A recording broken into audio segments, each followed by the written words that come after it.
When we founded the business, it was, we want to support the small trucker. We felt at the time is very underserviced. They're the backbone, man. It's like without them, literally none of us are here. And so I think that they live their life and perform their craft in really tough conditions a lot of times. Drivers really hard. Anybody on that asset side, though, whether it's a driver manager, whether it's people that are trying to keep that company afloat through what's been a really volatile market, they're busting their ass all day, every day.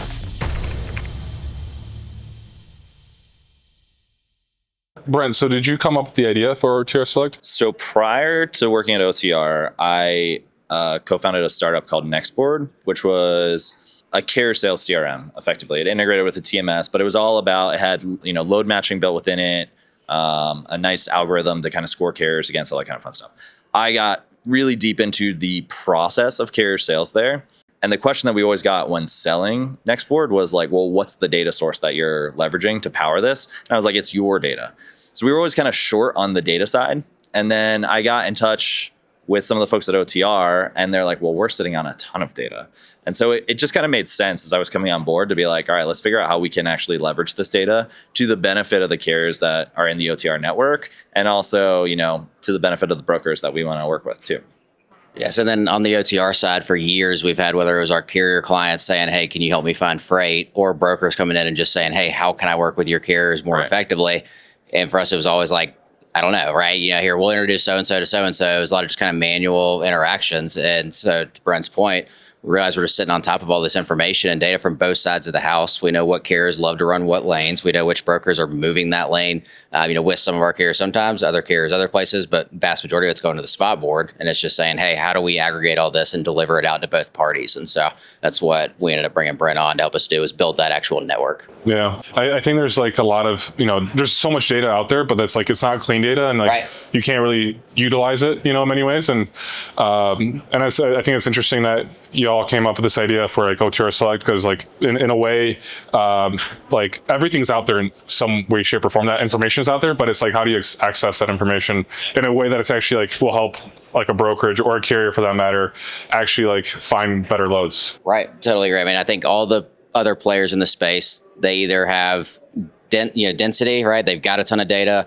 or they have security, and there's not many that have both of those two things effectively, right? And so, we feel pretty confidently that we've got that with our carrier base. Now, are you gonna be able to book an OTR carrier on every single one of your loads? Probably not, but we can, give you a really good start and let you kind of take a scalpel approach to our network and put them on the freight that you want to put them on. So just doing it more effectively and empowering the teams to make quick, actionable decisions with our network, with the freight that needs to be moved. For sure. Well, it probably helps you grow the factoring. Like, it's another value prop to sell factoring services. Yeah. Because it's like carriers. I mean, I'm surprised you didn't say, well, in your previous life where you were utilizing, your data, it's like, well, do I have data? You know what I mean? It's like carriers. Sometimes they didn't even realize. Yeah, exactly. They don't know. And for most of them, it's just like, rate cons sitting in their in their inbox. Very useful. And I don't think a lot of carriers actually understand how useful that information is for them. You know what I mean? How much it can be leveraged. But like Reed, I mean, you launched Lost Freight.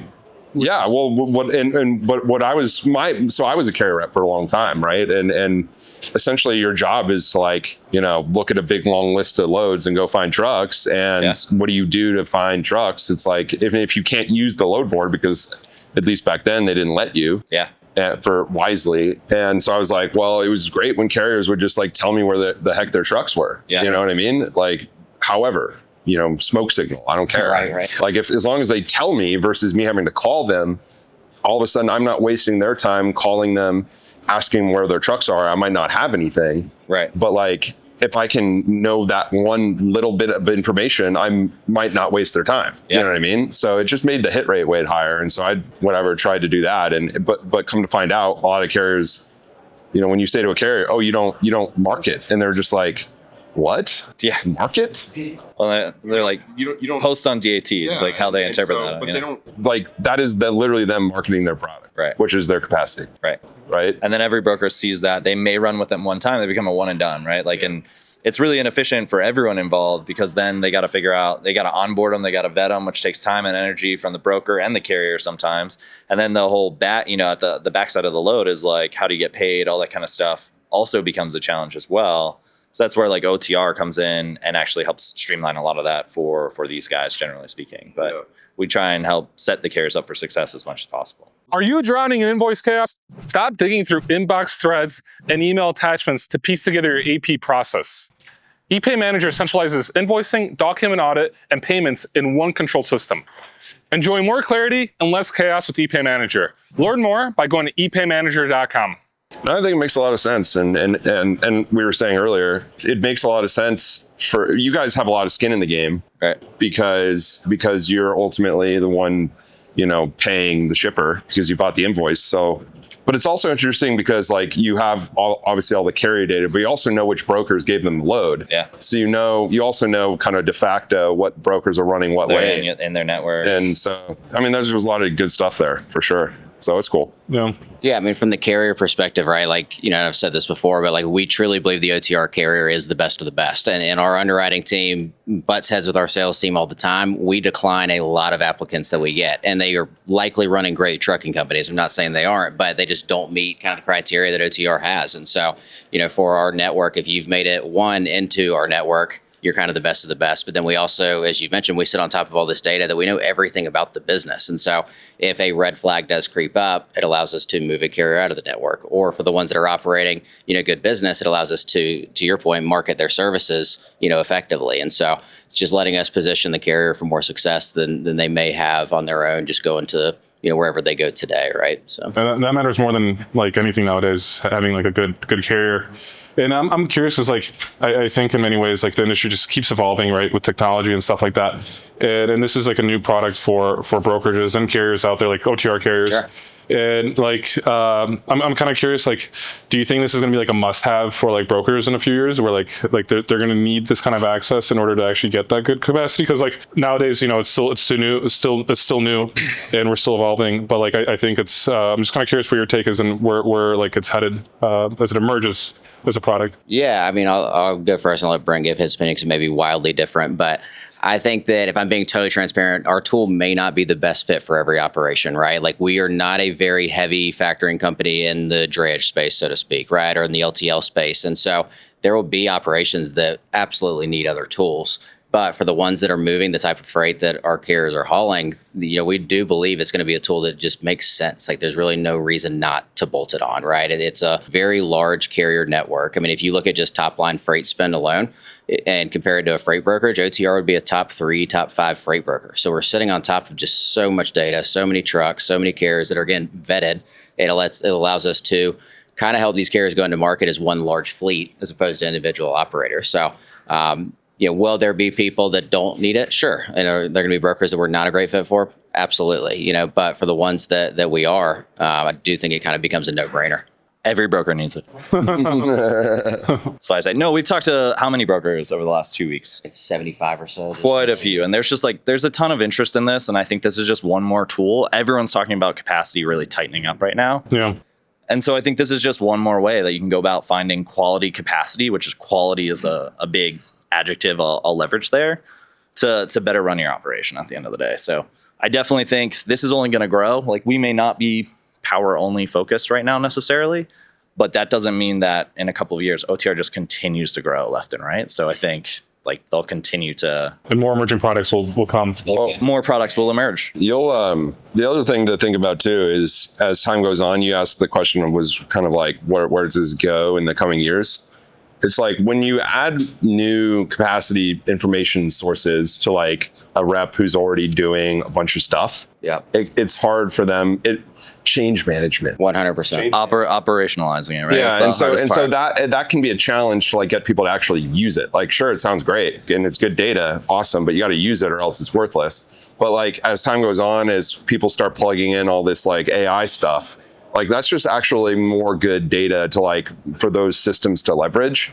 It's good context, right? We got to have good context. Yeah. But it's actually true. So I think it'll make more, to the extent that your systems or what you're providing makes those more effective, like that's perhaps a good angle as well. We're definitely watching like a lot of the AI companies closely because there could be a really solid play here, but again, kind of what we talked about earlier is we're really thinking of this from the carrier's perspective as well. So the last thing we want is, our carriers just getting hounded left and right with phone calls that they're not well suited for. So we're really thinking through that carrier experience here as well when it comes to... You don't think brokers should make 95 calls to cover one load? That's the problem with AI companies now, right? Because they're just like spam calling and like... But your data should make that less... It should make it more efficient, but it allows you to be more targeted. They're going to say, if I can call 95 carriers at once, why wouldn't I? To cover. Because you don't want all your carriers to hate you, essentially. One thing about it, when you get a call from one of those, you pick it up and it's a bot. What do? Right? You hang up because you don't know what's coming next. So it's trying to find that right balance. I think to your point, Reed, like change management's really hard, and that's where a lot of the providers and techs that have come into the space have just struggled a little bit. It was the adoption, and so, from the carrier point of view, we don't want them having to go into some new platform, a new tool they're not using today. We want to make it super simple for them to interact with the brokers on the lanes that make the most sense. But for the floor level broker, we need to have enough appeal that just says, hey, this actually does make your life easier, and not create 1 or 2 or 5 more calls to the truck to move a load that you could have moved, just posting it, right? One of the more difficult things to do, at least, 10 years ago when I was doing it, was like, finding carriers to do stuff consistently. Yeah. Right. It was like to eliminate the whole one and done sort of thing. Yeah. Because if you live your life that way, it's very laborious. But that's how kind of a lot of people do stuff. Yeah. I assume still. What I would do would be like, I would just go and look at what loads we had consistently, what lanes or what customers that move stuff consistently. Because then I'd go try to find carriers and I'd look at the lane history. Right. And Echo had a lot of data. Yeah. And big brokers have that data. To your point about you guys, in aggregate are top 3 or whatever. Yep. That's like a significant competitive advantage for the big companies, and that's why they don't share that data with other people. They're super protective of it. Yeah, and because they have to be. Yeah. Their knowledge, they compete essentially on their knowledge of the carrier landscape. Yeah. And your lane history, that's what it is. And so you guys are kind of giving access to, or you have access to that data, and you can kind of level the playing field for perhaps brokers who don't have as much information. Yeah, we were just talking about this. Like, there's this conception that the smaller guys, smaller fleets or owner ops, don't really have a lot of structure to the routes that they run. Yeah. And our tool totally just disproves that. Like they almost all are running either like a hub and spoke out of where they're based out of, or they're running a triangle pretty much, and they hit that throughout the week, and that's that. So like, this tool gives you that visibility into the full freight footprint of the carrier. And that's how you figure out how you can actually run with them more consistently. I'm curious, Brent and J-Max, so like just say I'm a broker right now and I want to set up with OTR Select. Like, what does that actually look like? So like when I log into OTR Select, or what is the actual, like, what am I as the broker seeing? Yeah. And what are the connections like? Can you I guess explain that like in a simple way? Yeah, we can. I mean, we're happy to get you like some screenshots too. We can share, but the onboarding process is incredibly simple. So this is a standalone tool as of right now. Integrations maybe in the future, but we'll issue some logins. You log into the platform and you search a lane. So origin, destination, and equipment type. You can adjust the radius of the search, right? If you want to expand upon those results or narrow them down. And then we give you some really nice market rate data and the trends. So what's happening over the last 90 days, what we see carriers being paid on that lane right now.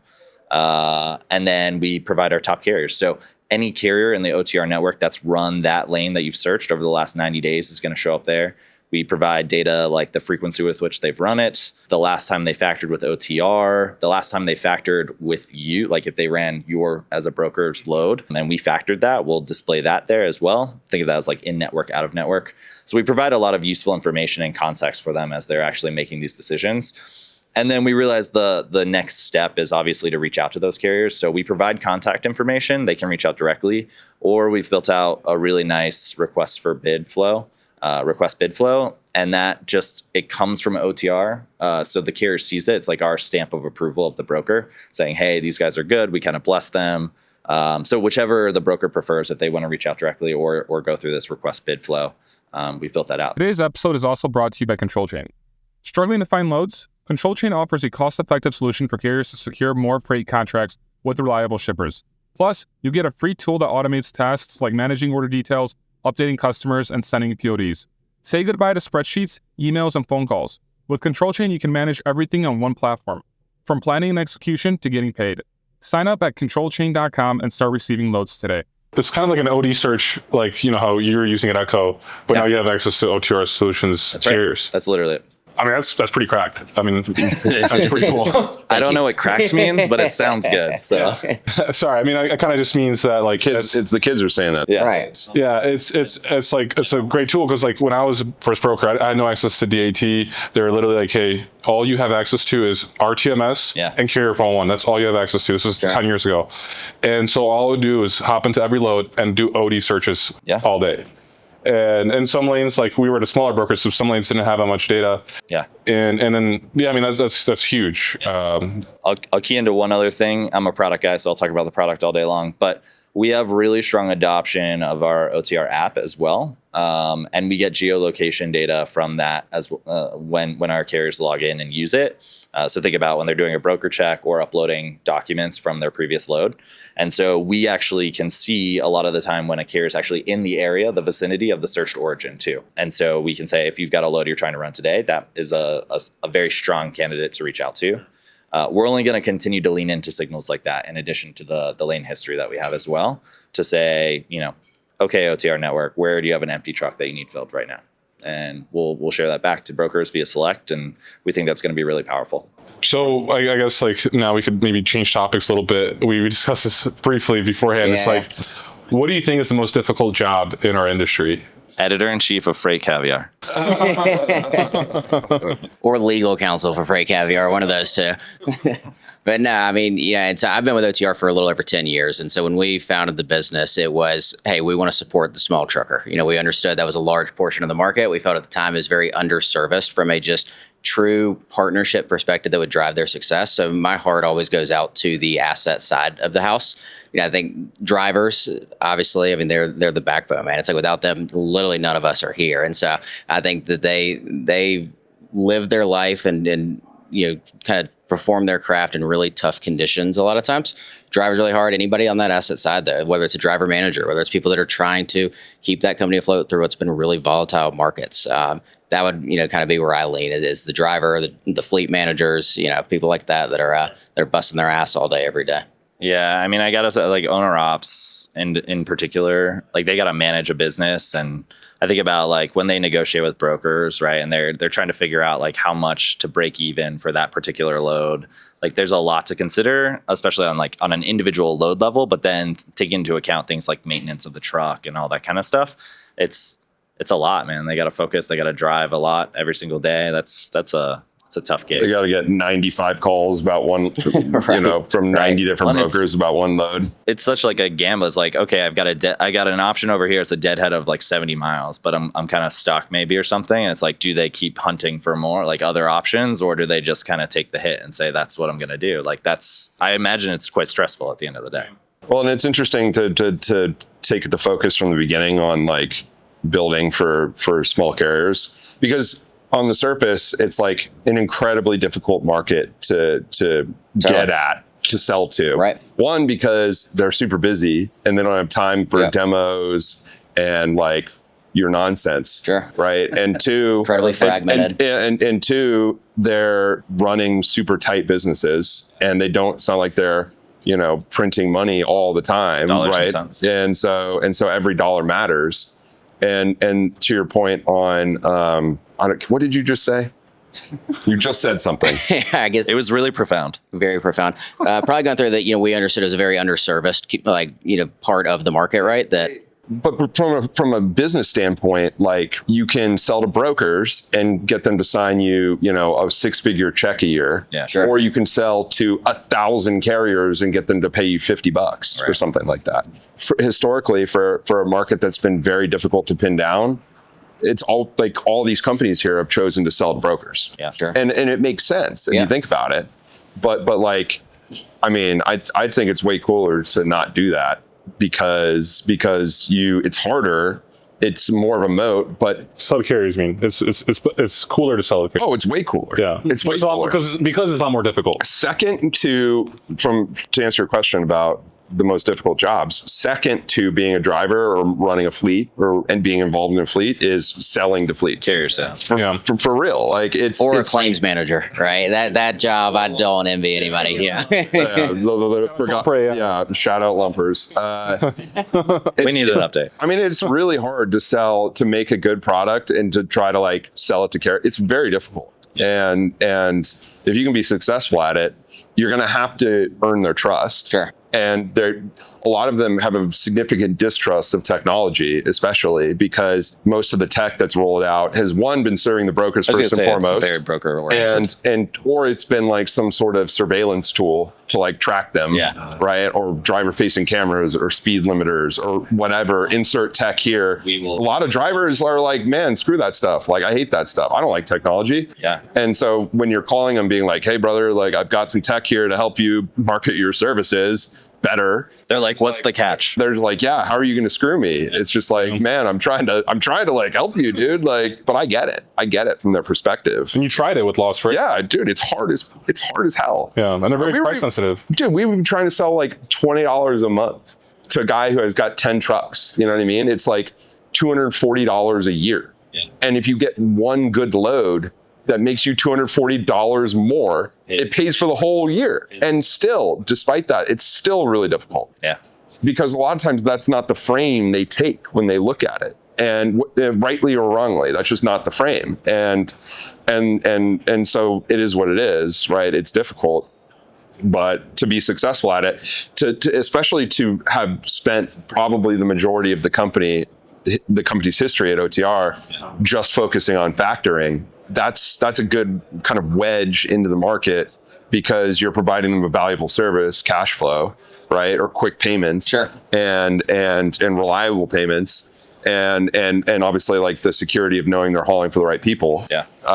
Like that's a good wedge to then layer on kind of additional products after the fact. Yeah, I mean, it's the reliability is the big point, right? It's like, Paul, to your point, they're a very cost-conscious group of people, but they also really need the high level of service to be successful. Like, it's oftentimes the person that is the operations manager and the driver recruiter is also in the truck, so they're not just sitting back running a business, they're also moving the freight that's on the road. And so it's been a fun battle, but it's a really tough battle to kind of find that balance. Like how do we get to a price point that makes sense for them, but then also provide a level of service that gives them what they need. And that's kind of been our mission from day one, and lost a lot of business in the early days because people are like, oh, you're way too expensive, way too expensive, way too expensive. And then as the brand has evolved and grown, I think our clients understand that, right? And so we don't lose carriers when they come on board with us. They're there for the long haul. And that's what has helped us kind of prove out that reliability and then earn their trust, is that I think they genuinely do understand that like we have their best interests at heart. And so what's made it really cool is we've kind of taken emerging products and said, hey, how can we better serve you? We've done a lot of this with their feedback. It's like, you tell us what you need, whether it's a fuel card offering, whether it's a mobile app, whether it's more freight, and so, we've always kind of looked at it through that lens, which I think helps a ton. And then obviously, we clearly love the freight brokerage community too. So I know we're talking a ton about carriers right now, but we also love the ones that are doing it the right way, and that's who we want to prop up. So it really is trying to prop up both sides of the aisle that are doing it the way that they should be doing it, right? And that's very important because I feel like there's a lot of great brokers out there. 100%. Yeah. There's also bad brokers out there, and being able to kind of filter those out to make sure that the carriers are being serviced properly. And I spend a lot of time talking to trucking companies now and like brokers, and I've been around the country. And honestly, like, to answer the question, what's the most difficult job? I think it's being a small to medium-sized trucking company owner. Sure. I think that is that is literally like playing life on the most difficult mode imaginable. Literally, like you just chose the most difficult road, especially like in like the craziest few years, maybe like in the 1980s after deregulation, sure, it was a little bit easier. But now I think it's so difficult because like not only are you dealing with, first of all, you got to make sure your drivers get paid, your staff gets paid, you got to recruit drivers. And this is also a hot topic because everyone's saying there's no truck driver shortage, but all the trucking companies I'm talking to is like they can't find drivers. They can't find any good drivers. Yeah, They're just like, especially now. I mean, I guess the keyword is good there, right? Good drivers, exactly. Reliable drivers. Exactly. Right? Like they can't find good drivers, and it's like, and then diesel prices skyrocketed. Sure. It's like all this theft, fraud. There's always something, right? There's so many issues. There's always something. Your load gets stolen. It's like, or maybe your driver gets stopped, gets put out of service, and then or gets in an accident.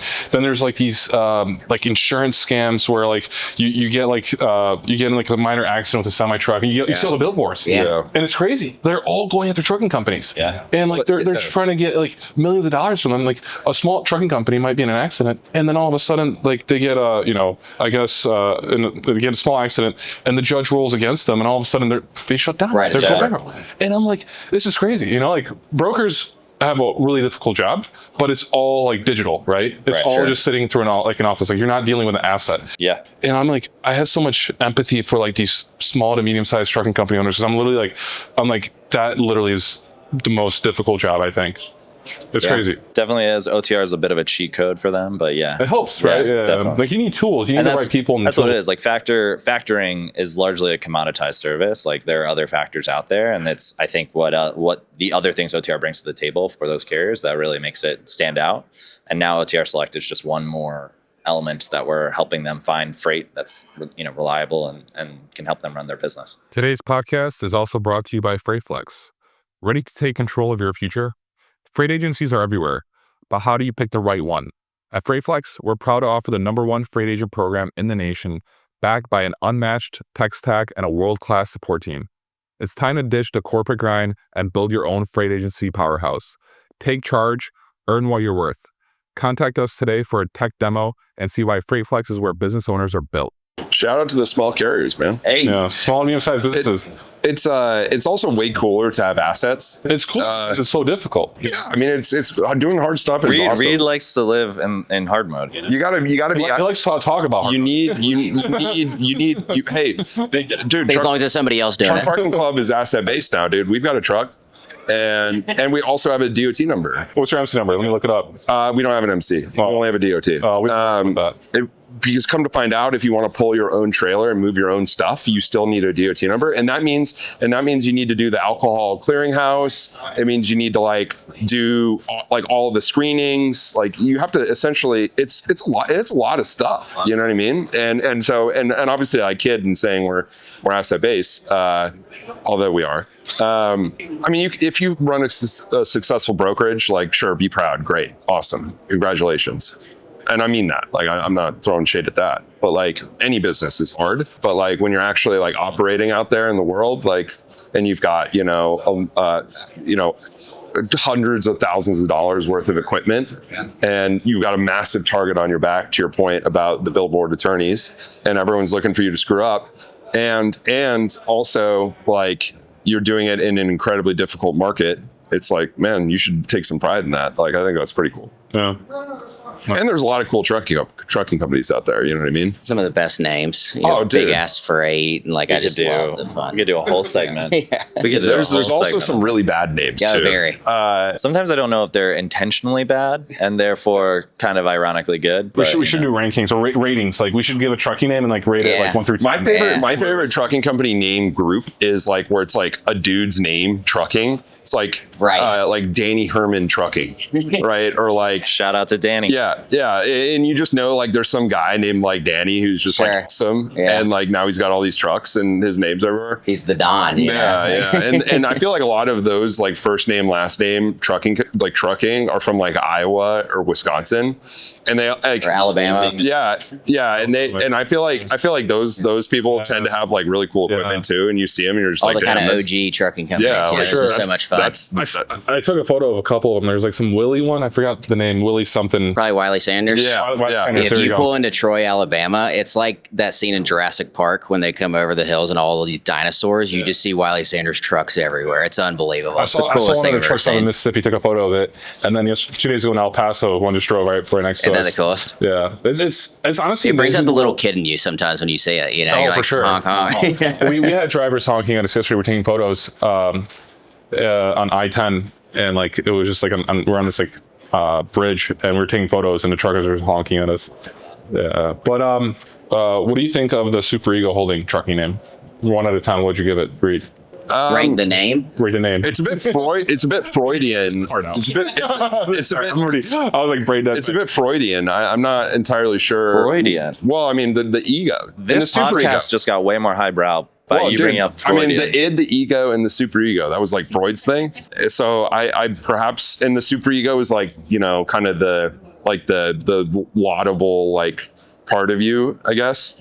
Or like the upstanding, like you strive for that. So it's an interesting. Now that I know that, I might actually rate it higher because I don't think I would have connected those dots. We should just talk about super ego right now. What do you guys know about super ego? So I've run into them through the years, right? And that's kind of the funniest thing to me about the 60 Minutes segment. And you hear a lot of people at TIA talking about these are all things we've all kind of known for a long time, right? Like, and it's really cool to see it at the national level. Like I had my wife, this past weekend after it asking me like all these questions about it. It's like, yeah, like I know clients that have probably done that, right? And so it's really unique and interesting. I mean, obviously it's not great, but I think for every super ego, there's another company that is backed by other nationalities that are likely doing similar things. And so I think it's, they're kind of the poster child of it right now that we need. You need people understanding this is what's going on in the space, so that way it can actually be looked at and resources can be thrown in to crack down on it. But it's definitely wild. I mean, their web is nuts. I mean, just the number of different trucking companies and leasing companies and trailer providers and all these different things that they touch. It's wild. It's a conglomerate. Danielle Chafin, or however you pronounce her last name, is doing an awesome job of starting to expose a lot of that stuff on Twitter. Yeah, when you find out like 50 carriers are registered to like the same address, which is just like a gas station in California or something like that, it's like something's up. And I tell you, our sales guys for years have gotten so mad at our underwriters for like turning down stuff like that. And now it's like the greatest thing ever happened to our underwriting department was that 60 Minutes thing. They're all like, see guys, we told you. I thought Kit Kat was the one that like first really got into when Kit Kat had its load stolen. I was like, now people are going to pay attention. People are going to be mad with their That's chocolate. what it takes, man. Man. That's what it takes. And Shaq's car. Shaq had his Land Rover stolen. Ended up in like the Middle East or something like that. God, I got to steal me one of those. What's up, guys? Life's good, man. How are you? All right. Indian squad. Should we start out by explaining why you're on the floor?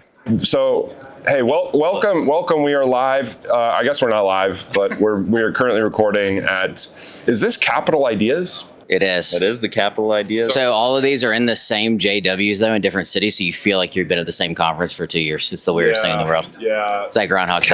Capital Ideas. We'll have to figure out what that means. Right. Do you have any Capital Ideas, Reed? It's open for interpretation. I've got a lot. I'm not sure if I actually do have a really good idea, TIA, if you're listening. I think freight brokers should compete to cover freight at TIA, utilizing technology of the vendors, including perhaps. Sure. I mean, perhaps we can see who can pay the carrier the fastest after the load is done, and you guys could win that category. I like that. Find capacity. So find capacity with your new, with your new capacity product. Like the Challenge or Survivor, right? It's just like. And so imagine a shipper is like, yo, I want to choose my provider by having them fight at TIA to cover our loads the best. And it would be like a load coverage perhaps they competition. might not appreciate the broker making a 69% margin true. during the competition. It's gonna be the best day for the carrier in years. It's like, my margin's 5%. I didn't make any money, but they won the competition. That's what matters. And so you could have the vetting tools compete. You could have, and they could all go head to head. And first one to let in a fraudulent carrier. One gets double brokered or something live on stage. Career over. Company First load done. stolen. Hey, I actually unironically think this could be a good idea. I am with you. I support this. Yeah. Okay. All right. Well, we'll get to work. We'll see what Chris Burrows thinks of it. There you go. Yeah, I'm sure he'll support it. I'm sure he'll be thrilled. Put it on stage, dude. Right, with the current environment. You could make that honestly the best event ever, I think. But anyway, beyond that. Why are you on the floor, sir? I'm sitting on the floor because there's no chair for me. But budgets are a little tight at TIA. Yeah, they're giving out drink tickets. I thought the market was recovering. Media package included 2 chairs only. Yeah. I mean, I hope you guys are comfortable. Are you comfortable? Couldn't be more comfortable. Okay, good. So I appreciate you that. look very comfortable. I feel great. Honestly, I wish I could put my back against this. I'm gonna knock it over. You're gonna take the whole thing down. Look, we're getting some lighting here. I was about to say the lighting is a little shoddy here. Should I take my sunglasses off? No. Okay, cool. No, sun never sets on it. All right. So what do y'all? Actually, you know what? Introduce yourselves to the camera. Okay. Sure. Look directly into the camera to it. and introduce yourselves. I'm Jonathan McCormick. I'm Brent Evans. I'm the Vice President of Emerging Products at OTR Solutions. What makes a product emerging? Well, it's interesting because That is a great the question. core product that I've been working on, OTR Select, has emerged. So I was wondering if we should change the So you title gotta, to like, like hand it off? emerged product. Do you have to like hand it off once it's Yeah, it's like it's out of my court now. an emergement threshold? Yeah. Like, do you guys? Yeah. That's how it is. It's someone else's problem now. And it's actually his. Right. You build it, you emerge it, then you walk New away. stuff. Yeah, new stuff. Okay, cool. And what do you do, sir? Yeah, man. So I'm Jonathan McCormick. I'm our Senior Vice President, Brokerage Services for the OTR Solutions team. And so how does that relate to the emerging of products? Yeah, so really I touch all things freight brokerage, right? And so we, OTR, our carrier factoring division, we've been sitting on top of a ton of carrier data for the past, 10 plus years and needed a way to package that data and deliver it out to brokers, which is hence why we brought Brent on to actually be the brains behind an idea that we've been crafting. He gives me too much credit with that, but Well, he at least uses Claude really well, so it makes his brain look good. there we go. Outsource as much of your thinking as you can. Yeah, we absolutely. should not be thinking anymore. Smarter, not harder. Sometimes I think I don't. Oh, me too. All right. So, and you were with us a couple weeks ago on Freight Gong Friday talking about your. That was the reveal week. That was the emergence. That was the moment that the title changed. From Right, that your emergent title had to change. Yeah, exactly. It is emerged. Yeah. All right. Well, tell us what emerged again. Yeah, so it's a product called OTR Select. It uses OTR's factor data, 6 billion, maybe 7 billion this year in freight that we process through our factoring services. We package that up and we allow brokers to access market rates, carrier capacity data to better run their operation at the end of the day. Source carriers, very reliable carriers that we vet and monitor on an ongoing basis. So fraud is far less of an issue, if not an issue at all. And really what we're trying to build, right, is an ecosystem that allows the OTR carriers to access really good freight and brokers that we like to work with, really good carriers to run that freight. I mean, it makes a lot of sense to me because you guys have such a vested interest in policing your factoring community. Absolutely. And therefore the carriers should be pretty good, hopefully. Yeah, so I mean, on both sides of the fence, right? So to Brent's point, we want to protect our carriers, and so we truly believe at our core that our carriers are the best of the best when it just comes to, especially the long tail of the trucking market. It's that 1 to 10 truck carrier that runs an awesome operation, but doesn't have the scale to negotiate with brokers at the kind of the same clip some of the bigger boys have, or work with them consistently.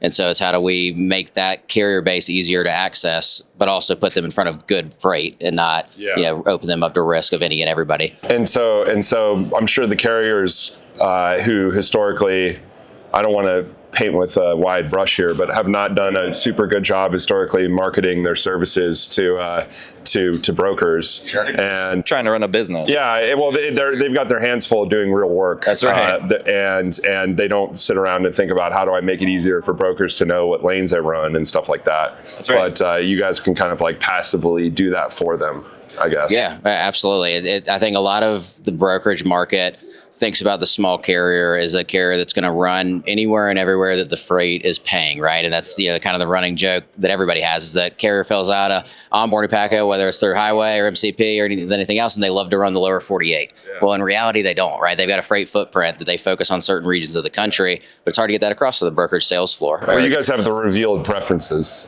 and what they've done. I mean, not even just self-reported preferences. We have actual freight that they've run, and so you can see their actual footprint, which I do think differentiates us from some of the other things that are out there.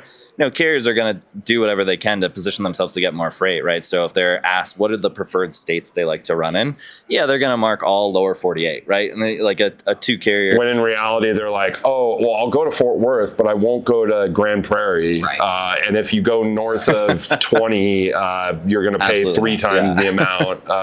And if the wind's blowing northwest, like I'll do it Forget for about $6 a mile. You know what I mean? It's like everyone has these rules. That's what we really like, though, is like this is all based on actual observed freight and not kind of stated like self-reported information when we're speaking to the brokers, because that is like a lot of the capacity that's out there is largely based on self-reported signals, I'll say, and that can lead to like.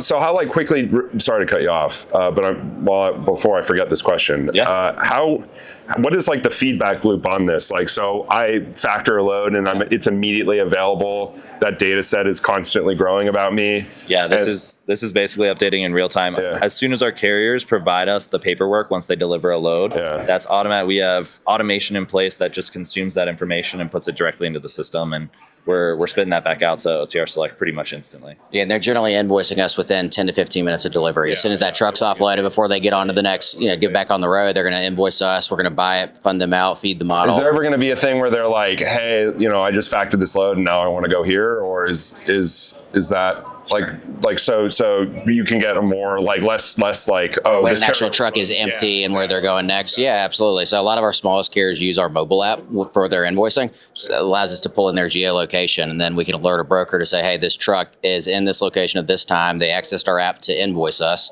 Truck's likely empty. Yeah. Let us present that out to the broker so that way they can. So our carriers just getting like all these offers now. They're just like, what's going on, man? Like, they actually loved it. So that was funny. I think Brent had his first kind of heart attack with us that 2 days before go live. We had a couple of the execs on our side were like, whoa, let's make sure our carrier is going to actually like this. And it was like, oh God, let's go and talk to them. And so we ended up reaching out to 500 I'm just of them like or so. sweating bullets for the product I've been working on for almost a year. Yeah. And they're like, should we pull the plug on this? And I'm like, oh God. But yeah, the carrier response was incredible. Like, we have 6 pages worth of responses from carriers just being like, this is awesome. We trust OTR. Like, they've been burned on the load boards before. And so they're looking for a new source that they can rely on to actually get them freight. So, well, in the past couple of years, nobody was calling them, right? Yeah. It was such a broker's market, wasn't a carrier's market, and especially the little guy was not getting phone calls. So they're like, if anybody ever called me or emailed me, I assumed it was fraud. I literally wouldn't answer it, and I'd go to the board to look for my next load. So we love the fact that this is now a vetted avenue. Well, and to that point, you guys have such a strong brand with your carriers that like, when it comes from you, I'm sure it means a lot more to them than like if somebody was doing the exact same thing but was just not you guys. Like, I'm sure it'd be looked at differently. Absolutely. Right. Yeah, at our core, like the lion's share of our business is the carriers, right? And so we work with a lot of great brokers as well. But which is the incentive, which is kind of the opposite of like how a lot of these a lot of companies are. It's like brokers are the ones who write the checks, and carriers are there just as like an afterthought, or just because they like have to be to totally sell the other product. Well, it's like Tom and Jerry, right? It's like the broker, the broker and the carrier need each other, but they kind of hate each other. They naturally distrust each other, for whatever that reason is, and so. Being able to set up an avenue and a network that, again, both sides are trusted parties that are coming in, we hope is going to just level that playing field a little bit, allow for faster negotiations, more efficient freight moves, and just allow them to actually build true relationships, right? And we have an incentive, right? Because factoring is our core business, right? We want to set our carriers up for success. And so that means like we want to connect them with good brokers that they're going to have good relationships with. Yeah, you're not gonna give them somebody who's not gonna pay. Right. And on the flip side, right, like if our carriers fall off loads or have high claims rates or something, it's going to hurt us. So like we don't want to suggest that they run freight for brokers either. So we have an incentive to like have everyone play. Yeah, you guys are holding the bag at the end of the day. Exactly. So you gotta, and that provides the ultimate incentive to police the network. Yeah, I think it makes a lot of sense. That's why we think we have something pretty solid with this. Yeah, having like literally holding the bag does like keep you really honest. Yeah. And well, like we have pressure on both sides, right? When we meet with brokers, we're like, we feel like they're a good player that's gonna play well with our carriers. But on the flip side, we do the same thing. We aggressively monitor the carriers and make sure that they're gonna do what they're expected to do. And I don't think any other player in this space does it like that. Monitors both sides in that way.